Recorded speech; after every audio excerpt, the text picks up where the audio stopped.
가운데 거룩한 관유를 한량없이 부어주시되 개인적인 기름 부음이 임하게 하시고 더 나아가 집단적인 기름 부음이 임하게 하여 주소서. 그때 네 무거운 짐이 어깨에서 떠나고 멍에가 벗어지되 기름진 까닭에 멍에가 그의 목에서 부러지게 된다고 하신 이사야 10장 27절 말씀이 그대로 이루어지게 하여 주옵소서. 왕의 기름 부음이, 제사장의 기름 부음이, 선지자의 기름 부음이 우리의 삶 가운데, 인생 가운데, 사역 가운데 충만하게 임하게 하여 주셔서 하나님의 소통이 크게 나타나게 하시되 레위기 10장 3절 말씀대로 나타나게 하여 주옵소서.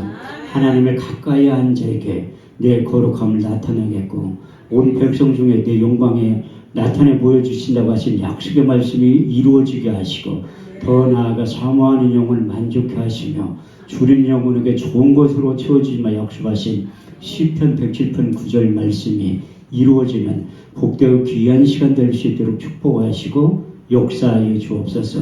우리의 예배를 받아 주옵소서. 예수님의 이름으로 기도합니다. 아멘. 할렐루야. 반갑습니다. 우리 서로 다 같이 인사하겠습니다. 주님이 자리에 계십니다.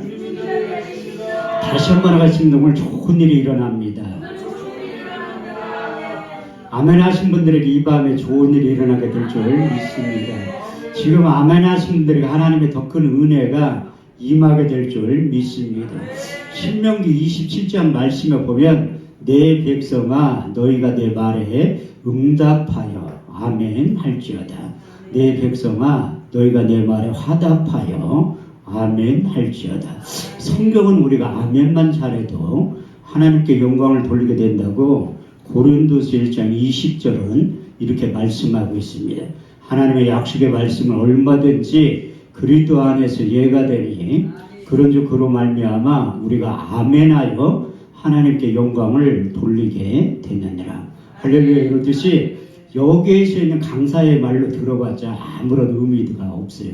저는 실력도 없고 능력도 없지만 그렇지만 제 입을 통해 선포되진 말씀은 요한복음 6장 63절 말씀대로 살리는 것은 영이니 육은 무익함이라.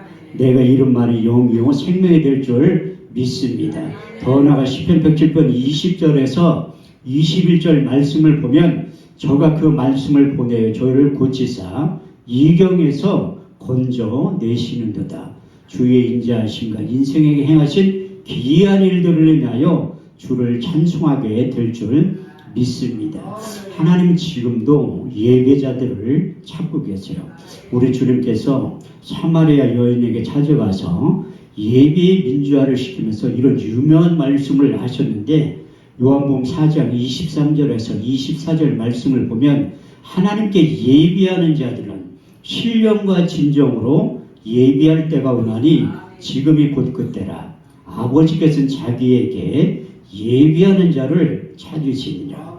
하나님은 영이시니 예배하는 자가 신령과 진정을 예배를 드려야 된다고 말씀하셨고 그 예배라는 단어가 어디에서 처음 성경에 등장하냐면 창세기 22장에 보면 하나님이 이삭을 번제물로 바치라는 데부터 시작이 됐는데 히브리 원문에 보면 샤라는 뜻을 의미하고 있어요. 샤라는 뜻이 무엇인가 하면 무릎 꿇고 하나님 앞에 경배하다, 무릎 꿇고 복종하다는 뜻을 내포하고 있는데 하나밖에 없는 독자 이삭을 하나님 앞에 드리라고 하는 하나님의 언약의 말씀에 믿음으로 복종하는 아브라함과 그 이삭이 아비의 말 아브라함에게 믿음으로 순종하는 데부터 우리의 상식과 이성으로는 도저히 이해되고 납득되지 않지만 하나님께서 그것을 예배라고 말씀하고 있어요.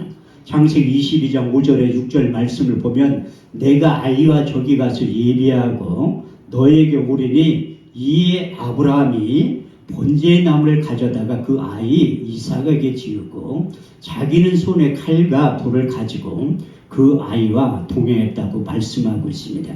쉽게 얘기하면 예배라는 것은 자기를 부인하고 하나님의 약속의 말씀에 믿음으로 순종하고 믿음으로 경배하고 믿음으로 하나님 앞에 순종한다는 의미를 내포하고 있어요. 사도행전 13장 2절 말씀을 보면 성령 하나님이 이제 사울과 바나바를 따로 세운다고 이제 그들이 안독교를 세운 다음에 폭발적으로 부흥할 때 또 다른 계획과 섭리가 겹쳐서 그들을 금식하게 만든 거예요. 사도행전 13장 2절 말씀을 보면 주를 섬겨 금식할 때에 성령이 이르시되 내가 불러 시킨 일을 위하여 바울과 바나바를 따로 세웠다고 말씀하고 있어요. 여기에 주를 섬긴다는 말이 등장하고 있는데 우리가 그리스도인으로서 하나님의 백성으로서 주를 섬기고 하나님을 잘 섬기는 이유가 무엇인가 하면 예배를 잘 드려야 된다는 거예요. 그 예배를 드릴 때 하나님께서 환상을 통해 말씀하시고 이제 응답하시고 자기의 마음을 알려주신다는 거예요. 그래서 예배 한 번만 잘 드려서 어제나 오늘이나 영원토록 동일하신 그 주님을 만나면 여러분들이 변해서 제2의 인생, 제3의 인생을 다시 시작하게 된다고 말씀하고 있습니다.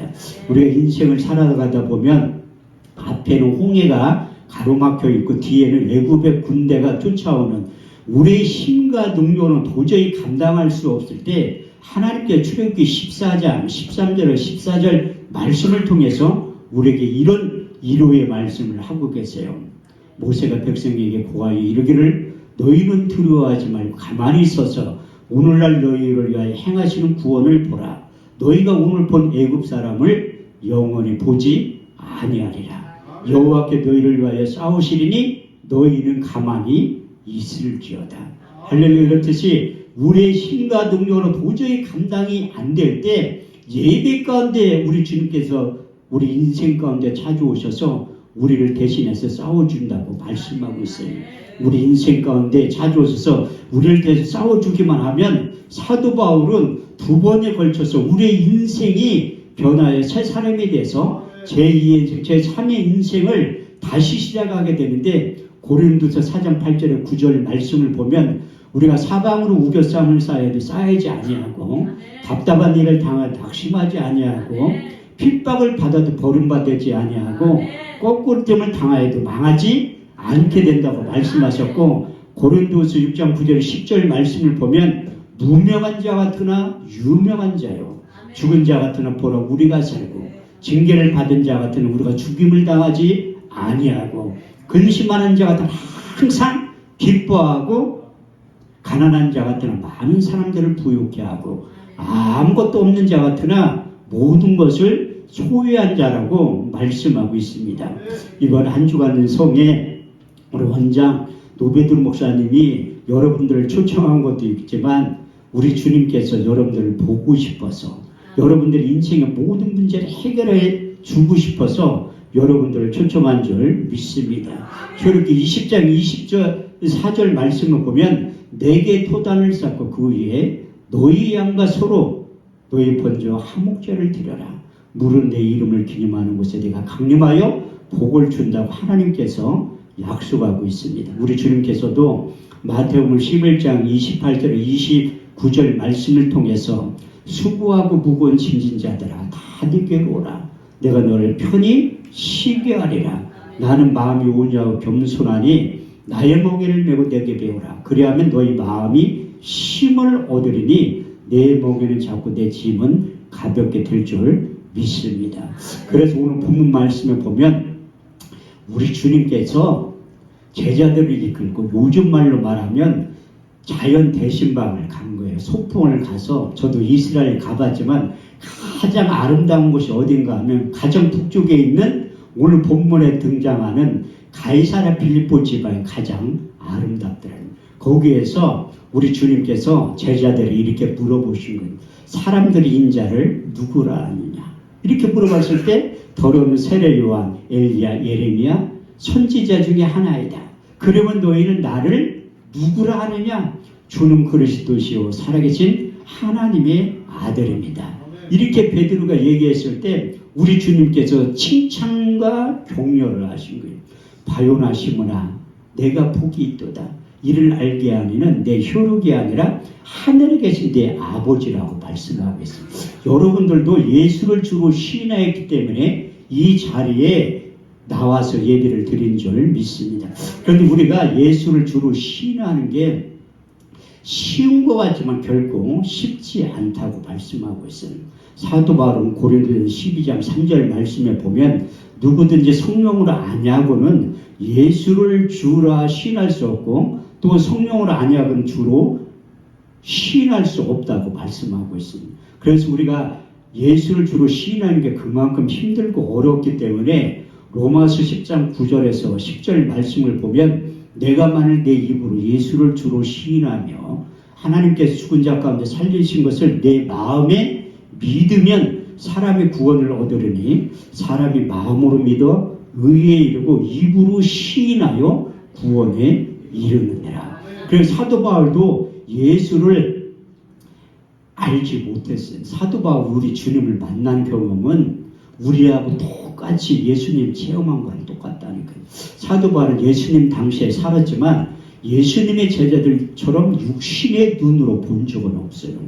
빛으로 영으로 찾아오신 그 주님을 만나서 우리 주님께서 요한복음 14장 26절의 말씀을 보면 보혜사 곧 아버지께로부터 너에게 보내실 성령 그가 너에게 모든 것을 가르치시고 내가 말한 모든 것을 생각나게 하시리라.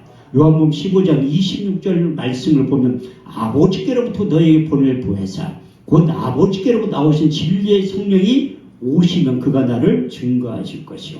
우리 주님께서 마지막 고별 설교 내용 가운데 그분이 오셔야지만 나에 대해서 정확하게 가르쳐주고 내가 말한 모든 것을 생각나게 하실 것이라.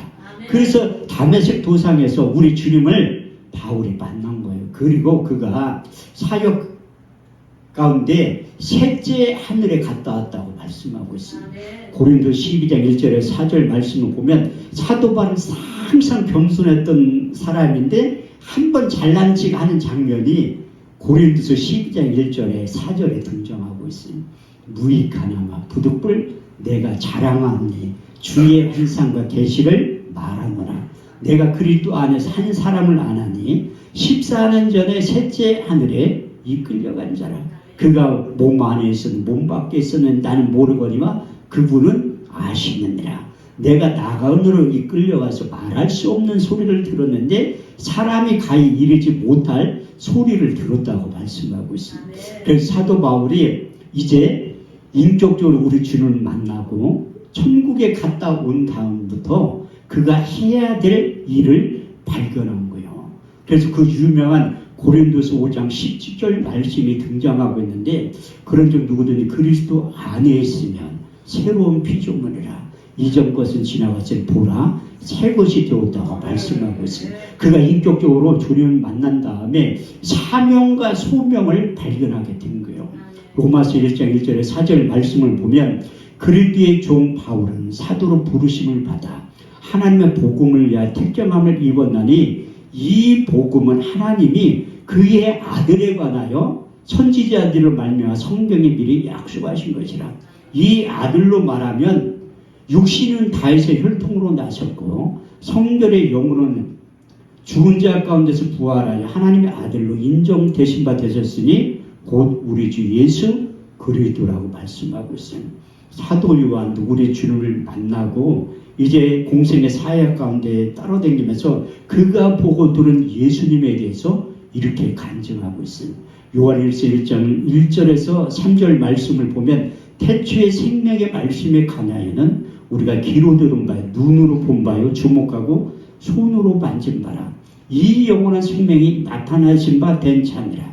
우리가 이 영원한 생명을 보았고 증거하여 하나님 앞 너희에게 전하노니 아버지와 함께 계시다가 우리에게 나타나신 바 된 자 그분이 예수님이라고 말씀하고 있습니다. 그래서 구약 성경은 오실 예수님에 대해서 말씀하고 있고 신약 성경은 오신 예수님에 대해서 말씀하고 있고 요한계시록 다시 오실 예수님에 대해서 말씀하고 있어요. 그리고 구약 성경은 말씀이 육신에 오신 예수님에 대해 300번이 넘게 예언하고 있는데 그 대표적인 인물 이사야 선지자의 입술을 통해서 3번에 걸쳐서 예수님의 탄생의 비밀에 대해서 이렇게 말씀하고 있습니다. 첫 번째 이사야 7장 14절 말씀을 보면 주께서 친히 징조로 너에게 주실 것이요 보라 처녀가 잉태하여 아들을 낳을 것이요 그 이름을 임마누엘을 아뢰라. 그 두 번째 예언의 말씀이 그 예수의 오심과 존재에 대해서 이사야 9장 6절 말씀을 보면 한 아이가 우리에게서 낳고 한 아들을 우리에게 주신 바 되었는데 그 어깨는 정사를 메었고 그 이름은 기묘자라 모사라 전능하신 하나님이라 영존하신 아버지라 평강의 왕이라 할 것이니라. 마지막 그 예수가 인류의 대속물로 나타나서 십자가의 죽으심과 그 과정과 이유에 대해서 이사야 53장 1절에 6절은 이렇게 말씀하고 있습니다. 우리의 전한 것을 누가 믿으느냐 여호와의 팔에 네게 나타나느냐 그는 주 앞에서 자라나기를 연한 순 같고 마른 땅에서 나온 줄기 같아서 고운 모양도 없고 풍채도 없은즉 우리 보기에 흠모할 만한 아름다운 것이 없도다. 그는 멸시를 받아서 사람에게 실어버린 바 되었으며 간구를 많이 겪었으며 질구를 아는 자라. 마치 얼굴을 가리우고 사람을 바라보지 않음을 받는 자 같아서 멸시를 당하였고 우리도 그를 기이히 여기지 아니하였도다. 그는 실로 우리의 질구를 지고 우리의 슬픔을 당하였거늘 우리는 생각하기를 그는 징벌을 받아서 하나님께 맞으며 고난을 당한다 하였노라. 그 찔림은 우리의 호문을 인하며 그 상함은 우리의 죄악을 인함이라. 그가 징계를 받음으로 우리가 평을 누리고 그가 채찍에 맞음으로 우리가 나음을 입었도다. 우리는 다 양같이 그를 행하여 각기 제 길로 갔거늘 여호와께서 우리 무리의 죄악을 그에게 담당시키셨도다. 할렐루야. 이렇듯이 이사야 선지자의 입술을 통해서 선포되었던 하나님의 약속의 말씀은 하나님의 때에 하나님의 방법으로 반드시 이루어진다고 말씀하고 있습니다. 시편 89편 34절 말씀을 보면 내 언약을 파하지 아니하고 내 입술에 낸 것도 변치 아니하리라. 여러분들이 잘 알고 있는 민수기 23장 19절 말씀을 보면 여호와는 인생이 아니시니 거짓말을 하지 아니하시고 인자가 아니시니 후회가 없으시도다. 어찌 말씀하신 바를 행치 아니하시고 하신 말씀을 실행치 아니하시랴. 그래서 이사야 선지자의 입술을 통해 선포되었던 예언의 말씀이 700년이 지나서 나타나기 시작하는데 마태복음 1장 18절에 23절은 아기 예수 탄생의 비밀에 대해서 자세하게 이렇게 말씀하고 있습니다. 예수 그리스도의 나심은 이러하니라. 그 모친 마리아가 요셉과 정혼하고 동거하기 전에 성령으로 잉태된 것이 나타났더니 그 남편 요셉은 의로운 사람이라. 저를 드러내지 않고 가만히 끊고자 생각할 때에 주의 사자가 현몽하여 가로되 다윗의 자손 요셉아 내 아내 데려오기를 무서워 말라. 그의 잉태된 것은 성령으로 된 것이라. 아들을 낳은 그 이름을 예수라 하라. 이는 자기 백성을 저희 죄에서 구원할 자이심이라. 이 모든 일이 된 것은 선지자로 하신 말씀을 오늘과 같이 이루려 하심이니라. 볼지어다 처녀가 잉태하여 아들을 낳을 것이요 그 이름을 임마누엘이라 하셨으니 이를 번역한즉 하나님이 우리와 함께 하심이니라. 예수 자기 그 이름을 통해 자기 백성을 저희 죄에서 구원하기 위해서 그분이 이 땅에 오셨고 그 이름의 비밀에 대해서 사도 바울은 골로새 2장 2절에 3절 말씀을 통해서 하나님의 비밀인 예수 그리스도 그 안에는 지혜와 지식과 총명과 모든 감추어진 부하가 담겨져 있다고 말씀하고 있고 사도행전 4장 12절 말씀에 보면 다른 이처럼 구원을 얻을 수 없나니 천하인간의 구원을 얻을 만한 이름을 우리에게 주신 일이 없다고 말씀하고 있어요. 그래서 그 이름을 믿기만 하면 영접하기만 하면 하나님의 자녀가 권세를 특권을 우리에게 주셨다고 말씀하고 있습니다. 요한복음 1장 12절에서 13절 말씀을 보면 영접하는 자, 곧 그 이름을 믿는 자들에게는 하나님의 자녀가 된 권세를 주셨으니 이는 혈통이나 육정을 사람의 뜻으로 난 것이 아니요 하나님께로부터 다시 태어난 자들이라고 말씀하고 있어요. 저도 그분 때문에 국적이 두 개가 있어요. 사람들이 제가 이중 국적을 가지고 있다고 하니까 혹시 필리핀 사람이냐 태국 사람이냐 이렇게 물어본다니 제가 얼굴이 옛날 말로 표현하면 제 어렸을 때 별명이 틱이라고 했다니까요. 지금 틱이라고 하면 큰일 나요. 혼혈이라고 해야지. 근데 하나님이 내가 이중국, 내 대한민국 국적을 가지고 있잖아요. 내가 우리 교회나 기도원 앞에 있으면 손을 이렇게 얼큰하게 취한 분들이 와서 한국에 와서 고생 많지, 내가 취직시켜줄 거야, 그렇게 얘기한다. 내가 동남아 갔을 때 한 번도 나 태국이나 갔을 때 여권 보여달라고 한 사람이 없어요. 그런데 나는 대한민국 국적과 많은 분들이 미국 국적을 가지고 있으면 엄청난 축복받은 인생이라, 나는 미국 국적 가진 거 1000만 배 이상의 더 좋은 국적을 가지고 있다는 거예요. 빌립보서 3장 20절에 써있잖아요. 우리의 시민권은 땅에 있는 것이 아니라 하늘에 있다니까요. 그래서 여러분들도 다 이중 국적을 가지고 있는 거예요. 그걸 깨달아야 된다니까요. 그래서 제가 그 예수님을 만난 거에 대해서 7번의 설교를 걸쳐서 풀어내려고 해요. 이게 제가 하는 설교를 처음 듣는 분들은 뭘 설교를 저렇게 하지? 제가 양평기도원에서 그 집회할 때 보면 목사님들이 금식하는 목사님 찾아와, 목사님 설교를 왜 그런 식으로 하지? 이렇게 얘기하는 분들도 있다니까요. 그런데 두세 번 들으면 말씀의 권세 앞에 다 꼬꾸러지게 되는 거예요. 특히 여기 예배에 참석하는 분들은 하나님이 언제 역사할지를 모르는 거예요. 제가 회개하고 돌아와서 부흥에 참석했는데 제가 그 전에 어떻게 예수 믿게 됐는지 제가 간증을 시작해요. 제가 누구인지 알아야 되는데 싫으나 좋으나 3박 4일 동안 제 얼굴을 보여야 된다니까요. 왜? 노베드로 목사님이 세운 거 같지만 하나님이 세운 거예요. 강사로. 2023년 7월 3일 날 주간에 너 가져, 사실 오늘 내가 생일이에요. 노베드로 목사님도 축하한다고 아까 내 페이스북 올려놨더라고요.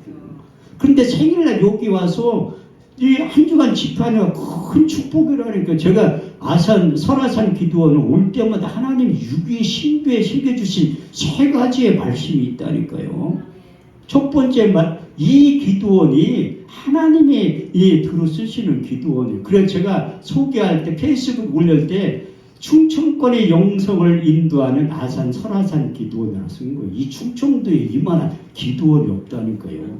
이게 꼭 맞는 것도 아니지만 또 틀린 것도 아니에요. 개인적으로 하나님 저에게 가르쳐 주신 것인데 역대하 6장 20절 말씀에 보면 주께서 전에 말씀하시기를 내 이름을 거기 두르라 하신 곳 이것을 향하여 주의 눈이 주의하여 봅시며 종들이 이것을 향하여 비는 기도를 들어 응답하시는 기도원이라는 거예요.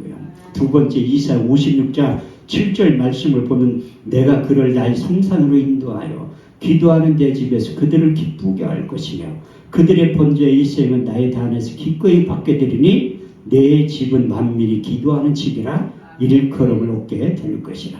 세 번째 역대하 7장 15절에 16절 말씀을 보면 내가 이 전을 택하고 거룩하게 하여 내 이름을 영영히 거기 있으리라 하였느니라. 내 눈과 마음 항상 여기에 있으리라. 하나님께 귀에 들어쓰는 이 기도원에 와서 한 주간 동안 집회를 한다는 것, 특히 강사로 하나님 앞에 쓰임받은 것은 영광이라니까요. 제가 수없이 많은 설교를 하지만 그 중에도 제가 존경하는 노베드로 목사님 이 원장 계시는 이 기도원에 와서 설교하는 거 너무 감사하고 그래서 최선을 다해서 하려고 한다니까요. 그런데 내가 누군가 하면 고등학교 2학년 때 1년 선배가 나를 때릴 것 같으면서 어디를 가자고 하더래요. 고린도전서 1장 21절 말씀에 보면 전도에 미련한 것이로 믿는 자들 구원케 하시는 사람들을 하나님 기뻐하신다. 그 전도하는 방법도 여러 가지야. 1년 선배가 너 나하고 오늘 그때가 수요일인데 어디 좀 가자니 안 가면 꼭 때릴 것처럼 얘기하더라고요. 그 가장 무서운 게 1년 선배가 제일 무섭다. 그래서 끌려간 곳이 교회에 간 거예요. 교회에 갔는데 신기한 게 그 다음날 새벽부터 새벽 예배에 참석을 한 거야. 우리 집하고 학교하고 중간에 교회가 있는 거예요. 그래서 매일 그때는 우리가 7남매에다가 고모하고 삼촌들하고 같이 살았잖아요. 못 사는 게 복이라는 거예요. 학교 갔다 집에 가면 맨날 심부름 시키잖아. 그래서 돌파구가 교회로 간 거예요. 그때나 지금이나 교회에 기도하는 분들은 할머니밖에 없어. 할머니밖에. 그래도 그 할머니를 통해서 교회가 무너지지 않고 기도하는 사람 한 사람을 통해서 유지가 되는 거예요. 그래서 제가 그 교회 갈 때 신기한 게 새벽에 내가 잠이 많은데 벌떡 깨어가지고 교회 갔다가 집에 와서 밥 먹고 학교 갈 때 또 들렸다가 올 때도 들리고 항상 교회 중심으로 살게 만드는. 근데 내가 지금도 잊어먹지 않은 게 미국에서 오신 김원성 목사님이라고 계세요. 그분이 옛날에는 부흥회를 주일날 저녁부터 시작해서 토요일날 새벽까지 했다니까요. 내가 주일날 예배에 참석하니까 너 이래 나오라고 하더라고요. 그래서 너 낮에는 학교 가니까 예배에 참석할 수 없으니까 새벽하고 저녁에는 꼭 참석을 하라는 거야. 근데 헌금을 꼭 하라는 거야. 나는 그때 참 신기하다. 미국에서 온 강사라 학생이 무슨 돈이 있다 뜬 뜯으려고 저런 얘기를 하지. 그래가지고 제가 아침에 엄마가 차비 주면 학교까지 1시간 넘게 걸려요. 걸어갔다니까. 걸어갔다 걸어온 거예요. 일주일 내내 헌금하려고. 그런데 토요일날 예배 끝나니까 새벽에 나를 나오라고 하더라고요. 그러면서 그분이 내 이름도 안 잊어먹는다니까. 김원성 목사님이라고 안수기도를 해주면서 너는 앞으로 목사가 될 것이고 훌륭한 빙사가 될 것이다 이런 얘기를 하더니 나는 그때 하나도 안 믿었어요. 담임 목사님하고 짜고 내가 서울로 학교 갈 갭이 나를 주저앉히려고 저런 얘기를 하는구나. 근데 그 말씀이 육의 신비에 새겨서 고린도서 10장 5절 말씀대로 생각을 사로잡아 그릇되게 복종케 하시고. 그래서 제가 신학교를 입학을 한 거예요. 신학교 입학을 하고 목회를 했으면 저도 완전 중견 목사 됐어요. 30년 넘게 목회를 했잖아. 그런데 그렇게 한 게 아니라 저쪽 동네에 있다가 해제하고 돌아온 거예요. 그런데 이게 신학교 졸업받고 부교자 생활을 해야 되는데 갈 데가 있어야지. 누가 오라는 사람도 없고 가고 싶지도 않더라고요. 그래가지고 사회생활을 하다가 회개하고 철저히 회개하고 돌아온 거예요. 그래서 제가 하늘산 기도원에 간 거예요. 이게 사역을 안 하면 사명자들은 하나님이 나만 망하게 하는 게 아니라 내 주변에 있는 사람들도 다 망하게 해. 나는 신령한 목사가 아닌데 그때 하나님의 음성을 처음 들은 거예요. 제가 딸이 하나 있는데 너 목회할래? 내 딸 데려갈까? 이런 얘기를 하더라고요. 내 집에 가니까 우리 집사람도 이제 회개할 때가 됐다는 거. 뭔 회개야? 자기가 하나님의 음성을 들었다는 거. 근데 내가 그때 되는 일이 손대는 것마다 망하니까 술을 많이 먹은 거예요. 한 달에 32일 먹었어. 한 달에 31일인데 무슨 새벽까지 먹어. 술도 3박자가 맞아야지 먹는 거예요. 첫 번째는 돈이 있어야지 먹어. 두 번째는 시간이 있어야지 먹는다니까. 우리처럼 장사하는 사람들이야. 아니 출근하기 안 하잖아요. 아니 장사하기 싫으면 하루 쉬면 되지. 세 번째는 건강이 있어야지 먹는 거야. 그런데 술을 하도 많이 먹으니까 이게 회개하고 돌아와서 목회를 하려면 술을 끊어야지 돼. 술을 끊어야지. 내가 이게 믿음에서 떠나는 게 잠깐이에요. 신앙 갖는 건 어렵지만 믿음 까먹은 건 간단하다니까.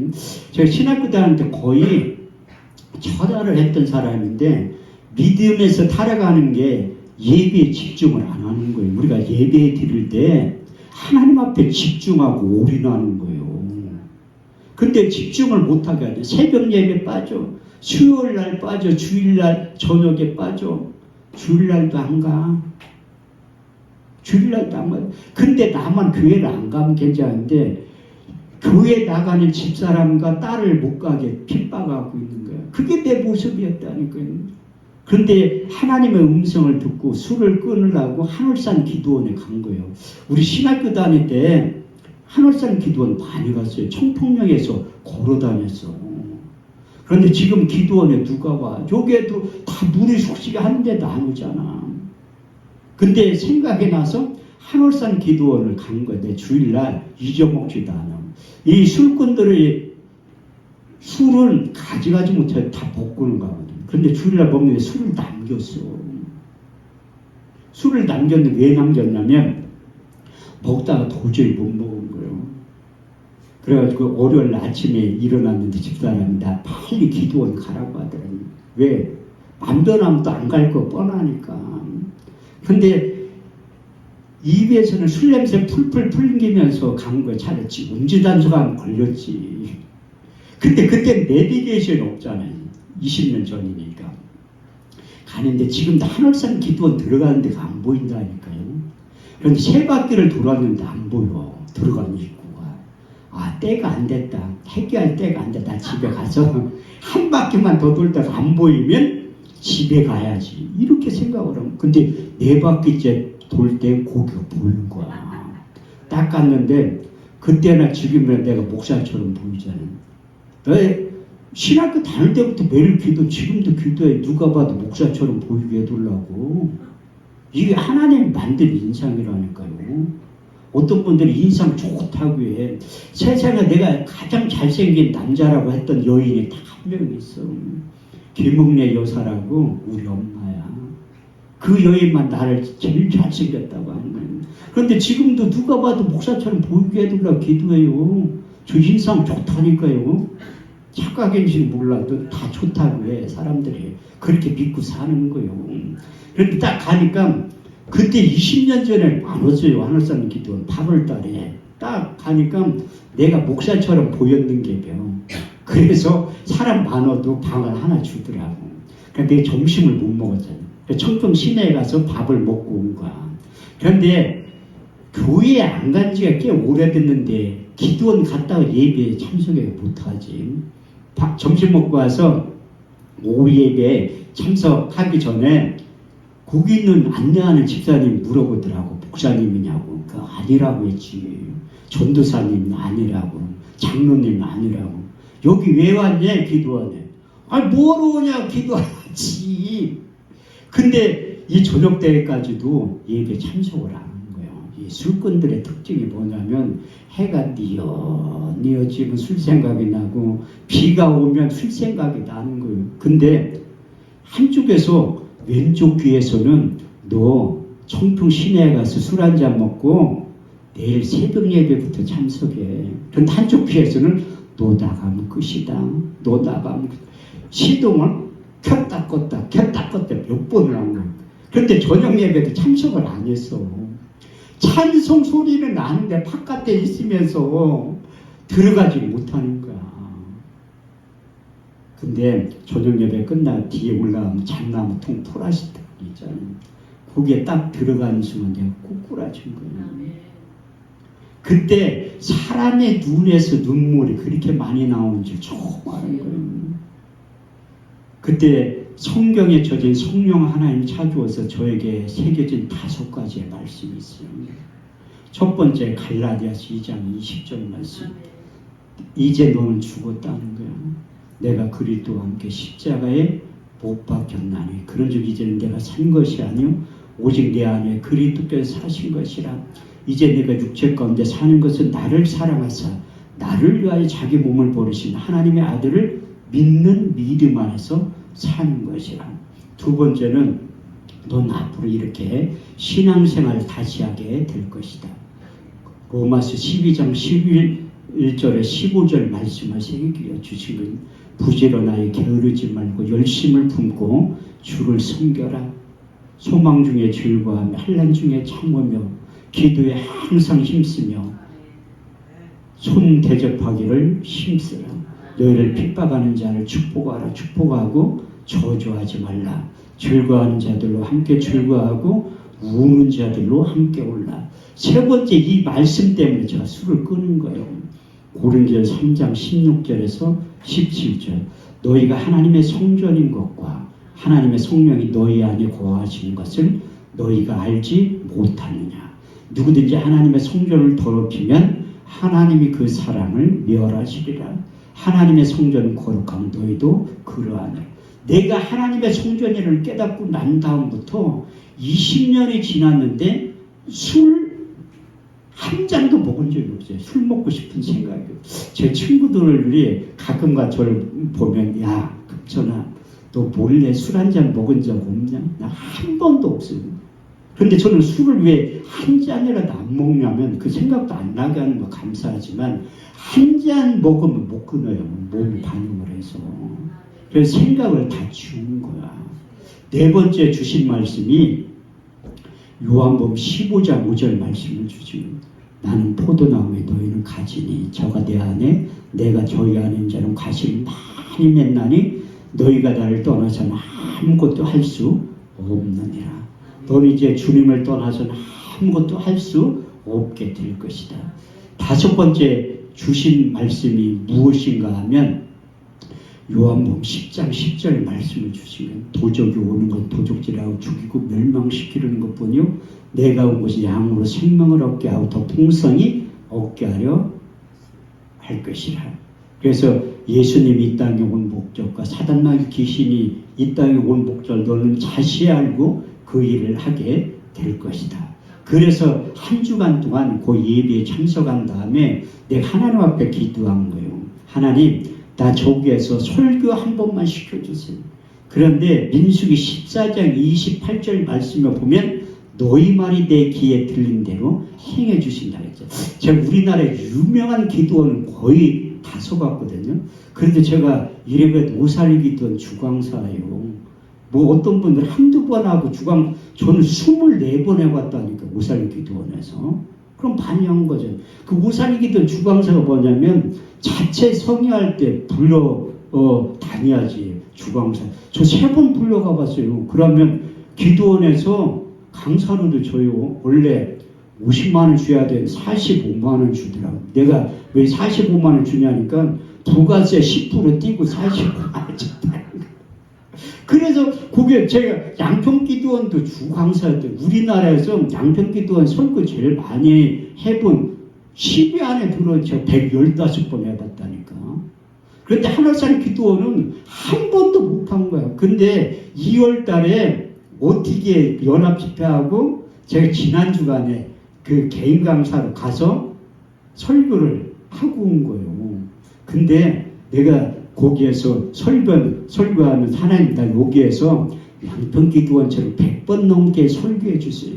그렇게 기회를 보려고 하니까 내가 그 개인 집회 끝나고 집에 오니까 총무 목사님한테 전화 왔어요. 목사님 8월 7일 날부터 9일 날 대집회 여름 상상성회라는데 날 개인 강사로 또 부른다는 거야.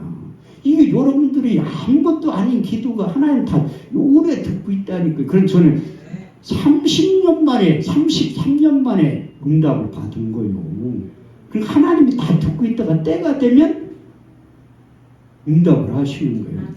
근데 거기에 와가지고 내가 너무 감사해서 오다가 양평 금식 기도를 온 거예요. 보니까 옆에 또 써있어.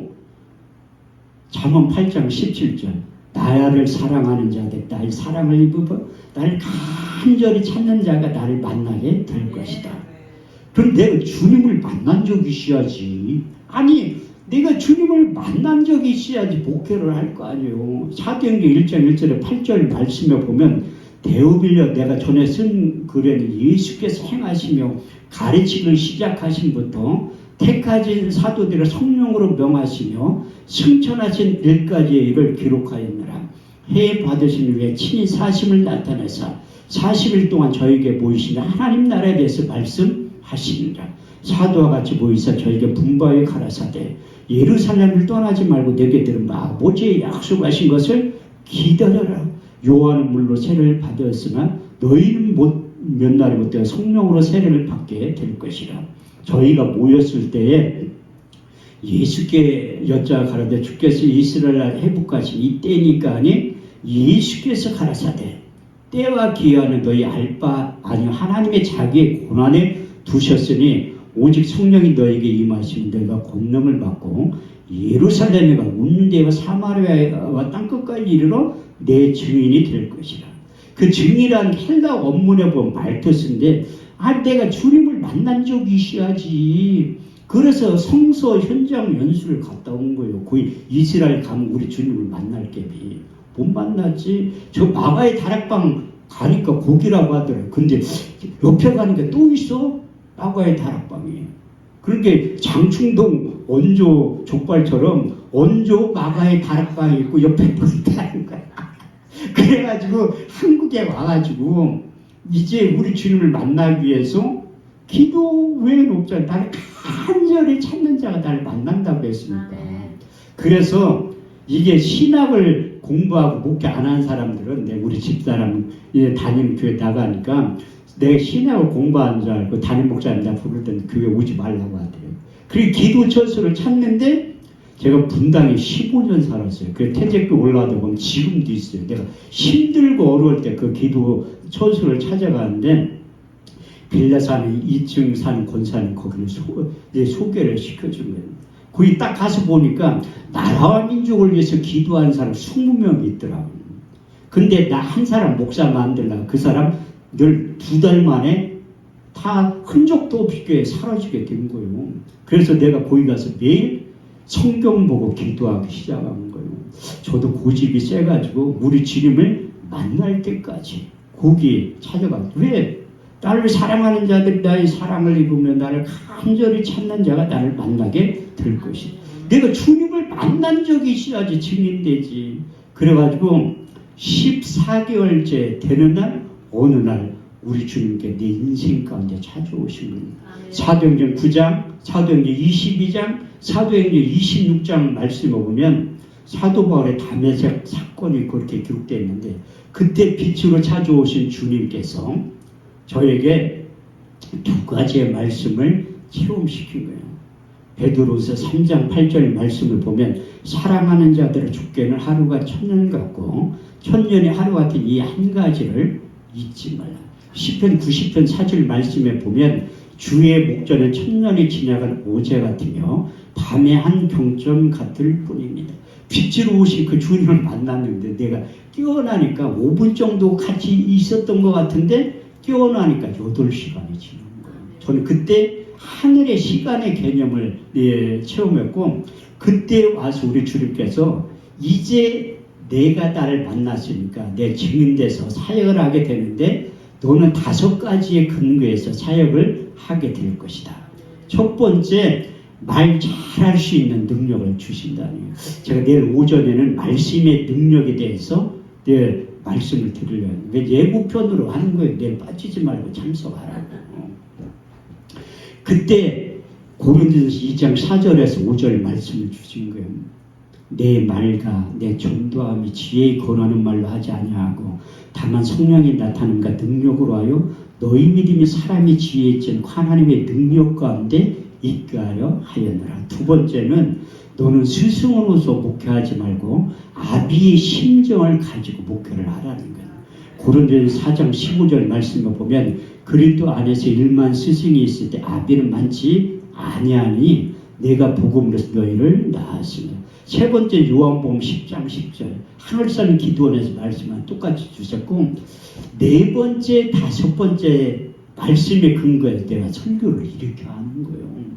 요한복음 3장 34절 말씀을 보면 하나님이 보내신 이는 하나님의 말씀을 하나니 하나님이 성령을 한량없이 부어주시니라.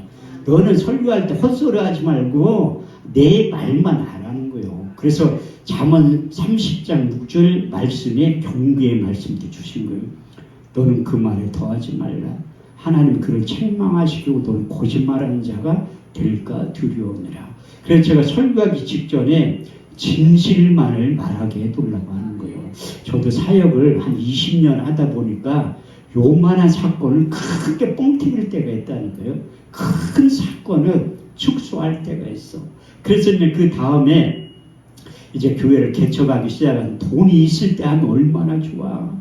물질에 대해서 깨끗할 때 교회를 개척시켜주는. 물질이 깨끗한 게 뭐냐면 돈이 한 푼도 없다는 거야. 그래서 제 나름대로 인물되지 실력되지 능력되지 하나님은 반드시 청담동이나 압구정동에 나를 교회를 개척시켜. 착각이지. 이사야 55장 8절에 9절 말씀을 보면 내 생각은 너의 생각과 다르며 내 길은 너의 길과 달라서 하늘이 땅보다 높은 것 같이 내 생각은 너의 생각보다 높으니라. 가장 못 사는 동네. 제가 분당에 15년 살았는데 성남에 이거 유튜브 중계하느라 실명을 고르는 그 동네에서 교회를 개척한 거예요. 근데 그 교회 개척한 이유가 있는데 내가 이 간증 한 가지만 하고 마치려고 해요.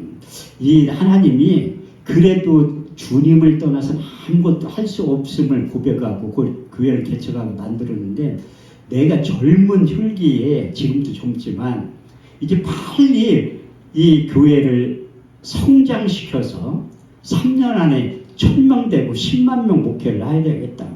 내 개척하기 전에 목사님들 보면 아이고 왜 이렇게 부흥이 안 돼. 내가 하면 3년만 하면 1000명 될 거야. 착각이지. 내가 그거 교회 개척하고 한 달 만에 이 세상에 가장 빠른 새를 발견한 거예요. 그게 월세예요, 월세. 주일날 4번 예배 드리면 임대로 내야 된다니까. 고생 안 해본 목사님들 몰라. 제가 딸 하나 있는데 목회를 하면서 우리 주님을 딱 2번 원망한 적이 있어. 하나는 딸 때문에 원망한 거예요. 딸이 맨날 집도 없이 교회 바닥에서 자니까 아빠 우리는 언제까지 이렇게 살 거야? 언제까지? 목사의 자녀는 하나님이 책임져. 걱정하지 마. 먹혔지 중학교 다닐 때까지는. 고등학교 딱 입학하더니 딸이 목사님 나하고 할 얘기가 있대. 우리 딸한테 나는 목사 소리 10번도 안 들어봤어요 지금까지. 근데 그때 처음으로 목사님 할 얘기 있대. 엄마들로 잠깐 오래. 나는 이제 다른 교회 다닌데 왜 그러냐니까 거짓말하는 목사 밑에서 신앙생활을 못하고 있다는 거야. 삶이 변화가 하나도 없는데 저 우리 딸 중학교 입학한 다음에 새벽 예배 끝나면 하는 일이 커피포트에 물 끓이는 거예요. 왜 뜨거운 물 안 나오냐. 고생 안 해본 목사님들은 모른다니까. 왜 안 나와? 가스비가 끊겼으니까 안 나오는 거지. 그래 딸한테 야 저녁 때 좀 까먹고 새벽에 감지만 머리가 붕 떠서 안 된대. 기집애라. 아침에 감아야지. 근데 목사의 자녀는 하나님 책임지더라고요. 그래서 지금 31살인데 자기 밥 벌어먹을 정도로 돼요. 왜? 안 해본 게 없어. 백색대학교를 7년이나 다녔는데 그게 능력이에요. 아무것도 취직도 잘하지만 또 잘 그만둬. 내가 걔 졸업식 할 때 물어봐서 너 학자금 대출 얼마 받았냐니까 생활비 대출을 2천만 원이 넘는데 내가 그거 한꺼번에 갚는 비결 가르쳐 줄게. 아빠 갚아줘. 야, 난 돈 있어도 안 갚아줘. 그거 있지. 너 네 신랑한테 갚아둘라게 부잣집 아들만. 누가 나 같은 사람하고 결혼하냐. 너 목사의 자녀는 하나님 책임져. 걱정하지 말라니까. 그래서 걔는 사막에서 내놔도 살아남는 거예요. 제가 목사로서 위대한 살아가는 방법을 체험시키는 거예요. 그래 약함이 강함이 될 수도 있다는 거예요. 아니 대학 나왔다고 다 먹고 사는 게 아니라는 거예요. 왜? 걔는 고등학교 3학년 때부터 슈퍼에서 야채 장사하네요. 그러니까 비천의 철들도 아는 거예요. 풍부의 철들도. 걔 때문에 한 번 원망하고 한 번은 제가 제 몸에 4천만 원짜리가 있어요. 저 시계도 없고 반지도 없잖아. 그런데 제 안에 4천만 원짜리 내 여기 와서 한 번 간증한 저 같이 한 목사님들 이 간증 김용관 목사님 한 100번 들었을 거야. 내가 이 간증을 왜 하냐면 세계적인 봉사 목사님이 하라고 해서 하는 거예요. 그래서 내가 첫 스타트로 할 때 여러분 잡아놓으려고 하는 거야. 옛날에 양평기도는 제가 한 주간 동안 집회할 때 월요일날 저녁에 꼭 내가 한다니까. 기도는 시켜서 하는 거예요. 엄기선 목사님이. 거기에서 월요일날 저녁에 현찬이 강사가 하면 다 도망가. 한월산 기도원으로 도망가고 강남 금식기도는 도망간다니까. 내가 왜 이 잘 월요일날 저녁에 최선을 다해서 하냐면 아까 여기 오신 분도 있어. 나한테 자꾸 전화번호 물어보더라고. 안 가르쳐 주려고 했는데 다 얼굴거래 가르쳐 줬다니까요. 나 처음이에요. 내 사모님하고 누구들 목사님 혼날지 몰라도 나 뭐 홀린 것 같아. 뭐 가르쳐 달라고 하더라고요. 그런데 그분도 하나님 보내서 온 거라니까요. 저분이 주인공이 될 수가 있어. 왜냐하면 집회 때는 주인공이 있다니까요. 아까 찬송 인도하는 권사님도 주인공이란다. 저렇게 안 시켰으면 큰일 날 뻔했어. 저렇게 잘하면, 저렇게 잠시 제가 올 때마다 저렇게 잠전히 계시는 권사님이 저렇게 찬양을 인도를 잘해? 깜짝 놀랐다니까요. 내가 저 권사님 찬양 인도 때문에 이번 집회는 성공할 것 같아. 왜? 하나님 앞에 1000만 원 헌금했다니까요. 1000만, 시편 69편 30절에 31절 말씀을 보면 내가 노래로 하나님의 이름을 찬송하며 감사하며 그 이름을 강대하시다르니 이는 속볼 구비는 항소를 드림보다 여호와를 더 기쁘시게 하람이 될 것이라. 아니 우리 항상 한 마리 데리고 시작한 거라. 저분이 대표로 했지만 우리도 다 불렀잖아요 찬양을. 그래서 하나님 앞에 항상 한 마리 드리면 역대 1장 6절에 12절 말씀대로 되는 거예요. 그 솔로몬에게 임했던 그 축복이 임한다니까요. 여호와 앞 해막 앞에 이르러 1000개의 생으로 번제를 드렸더라.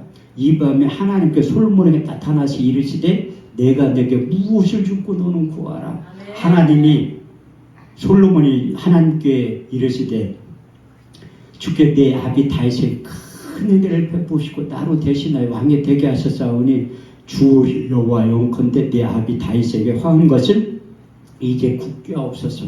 이렇게 뜻글같이 많은 주의 백성들 누가 능히 재판하리까. 여호와께서 솔로몬에게 이르시되 내가 부나 정월이나 존영이나 원수의 생명 멸하기를 구하지 아니하고 내 백성을 치료하기 위해서 이제 지혜와 지식을 구하였으니 그러면 이제 내가 내게 지혜와 지식을 주고 부와 존영과 정을 함께 주신다고 약속하셨죠. 이건 솔로몬에게 해당되는 얘기지만 저와 여러분들에게 해당되는 말씀이라고 저는 확실히 믿는 거예요. 그래서 제가 사우스 아프리카 짐바브웨 하나님이 빨리 목회에 성공해가지고 그에 부흥시키려고 하니까 선교에 관심을 갖게 만든, 그래서 2만 킬로 떨어진 아프리카에 보낸 거예요. 그래서 제가 처음 갈 때 고생을 너무나 한 거야. 3일 만에 갔어요. 3일 만에 비행기 티켓팅 싼 거 할래. 우리 사모님 미국에 갔다 올 때 그 미국에 논스톱으로 가도 비행기를 12시간 타야 돼. 저는 20시간 타고 왔어. 20시간. 여기에서 홍콩까지 홍콩까지 5시간 걸려. 거기서 비행기의 표를 싼 거 사가지고 12시간 대기를 한 거야. 거기에서 남아프리카 공화 요하네스버그까지 12시간 타고 가고, 거기에서 짐바브웨까지 또 2시간 비행기를 타고 가고, 또 한국에서 목사가 온다니까 선교사님하고 흑인 문야 목사님이 리무진을 끌고 왔대. 나 태우고 가려고. 그래서 아프리카에 뭐 그렇게 좋은 여행걸 그 1톤 호로차에 옛날에 그걸 끌고, 아니 흑인 여자들이 왜 이렇게 뚱뚱해 못 먹는데도 이렇게 하고 10시간을 가고 3일 만에 갔다니까. 얼마나 허기지겠어요. 그 아이들 보니까 다 거기 같아. 나의 아프리카는 실감이 안 나잖아요. 근데 홍콩에서 남아공 가는 비행기 타니까 90%가 흑인이야. 흑인들이 내 옆에 앉은 사람들이 나를 냄새 난다고 해. 나는 흑인 냄새가 진동을 하더라고. 그 특유의 냄새가 있어요. 백인 나름대로, 흑인 나름대로 그 사람들 우리가 냄새가 난다니까. 그거 이렇게 하여튼 보니까 너무 나를 이렇게 쳐다보니까 밥을 못 먹고 있는 거야. 선교사님이 기회 있을 때 먹으래. 언제 먹을지도 모르니까 기회 있을 때 배 터지도록 먹으라는 거야. 한 달 동안 피곤하니까 잇몸이 다 뜬 거예요. 그런데 오는데 너무 힘든 거야. 내가 한국에 와가지고 거기에 3달 동안 또 있다 보니까 치아는 아픈데 또 적응이 다 돼가지고 또 한 달 더 있고 싶더라. 근데 가랴 선교사님이 비자가 한 달밖에 안 나온다고. 그래서 한 달 만에 오면서 내가 생각을 한 거야. 나 이제 아프리카 절대 안 가야지. 너무 힘드니까. 근데 제가 거기 갔다 치아를 8개 뺀 거예요. 두 번째는 내가 절대로 안 간다. 근데 독일에서 유학하신 분이라 머리가 너무 좋아. 짐바브웨에서 연합집회를 하는데 내가 한국 대표 강사를 부른다는 거야. 그걸 갔죠. 우리 신학교 다닐 때 찬송가 많이 불렀잖아요. 355장 부름받아 나서니모 어디든지 가오리라. 근데 요즘 신학생들은 개사에서 불러요. 부름받아 나서님은 경기도까지 가오리라. 시골은 안 간다는 거, 경기도까지. 아니 그게 생각이 나서 간 거예요. 근데 제가 치아를 8개나 뺐잖아요. 그래서 턱니를 끼고 가면 그때 딱 그래도 제가 한국 대표로 갔잖아요. 왜 내가 선교사님한테 한국 대표는 아니 한국에서 헌명하시니까 한국 대표지. 한국 대표라 주일날 오전에 처음으로 설교를 하라고 하더라고요. 그래가지고 아침 먹고 틀니를 딱 난 그때 한국 마귀보다 아프리카 마귀가 세다는 걸 그때 느낀 거예요. 틀니를 빼가지고 땅다가 놓쳤는데 뚝 부러졌어. 틀니가. 근데 이제 설교를 하고 먹여야지. 문야 목사님한테 본드 어디서 파냐니까 제일 가까운 데가 5시간. 여기 부산 가서 본드 사러 갔다 왔다는 거예요. 부산까지. 땅덩어리가 얼마나 큰지. 가서 본드가 어딨어. 시멘트 가게 가가지고 순간 접착제 2개 사온 거예요. 근데 그게 독국물이 독국물. 국사님은 질이라 좋지 중국산이야. 그거 입에 물고 있으면 2시간마다 또 걸어져. 침에 물고 있어가지고. 그때 하나님이 또 한 가지의 말씀을 체험시키면 믿는 자들에 따른 표적 5가지가 있어요. 마가음 16장 17절에서 18. 믿는 자들에게 이런 표적이 따르면 저희가 내 이름으로 귀신을 쫓아내며 새 방언을 말하며 뱀을 죽으며 무슨 독을 마실지라도 해를 받지 아니하며. 그 무슨 독이에요? 그게 독극물 얼마나 독한 건데 그걸 한 달 동안 물고 있었다니까. 지금 같으면 못하지. 믿음이 막 떨어져가지고 그때 믿음이 있으니까 물고 있었던.